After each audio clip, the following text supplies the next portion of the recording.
एक समय की बात है, एथरिया की रहस्यमय भूमि में स्पार्कल द यूनिकॉर्न नाम का एक दुर्लभ और जादुई प्राणी रहता था।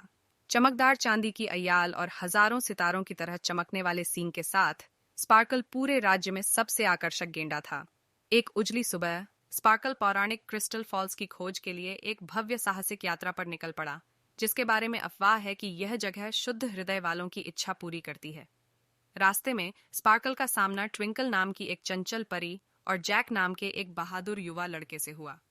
वे स्पार्कल की खोज में शामिल हुए, प्रत्येक की अपनी अनूठी क्षमताएं और आकांक्षाएं थीं। उनकी यात्रा चुनौतियों से रहित नहीं थी, क्योंकि उन्हें बुद्धिमान बूढ़े उल्लुओं की पहेलियों का सामना करना पड़ा, घने जादुई जंगल से गुजरना पड़ा और शरारती जंगली जीवों द्वारा संरक्षित पहेलियों को सुलझाना पड़ा। रास्ते में उन्होंने दोस्ती का एक अटूट बंधन बनाया, हर अच्छे और बुरे समय में एक दूसरे का समर्थन किया और प्रोत्साहित किया। जैसे ही वे क्रिस्टल फॉल्स के पास पहुंचे, उनका सामना अंधेरे और शक्तिशाली जादूगरनी मालोरा से हुआ, जो अपने नापाक उद्देश्यों के लिए फॉल्स के जादू का इस्तेमाल करना चाहती थी।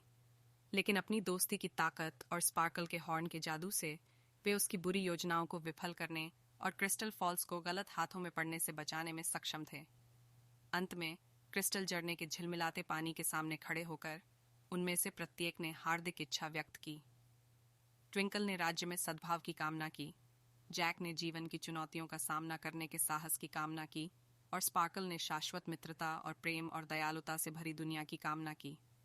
उनकी इच्छाएं पूरी हुईं और ईथरिया की भूमि खुशी और सद्भाव से खिल उठी। स्पार्कल, ट्विंकल और जैक एक साथ नए साहसिक कार्य शुरू करते रहे।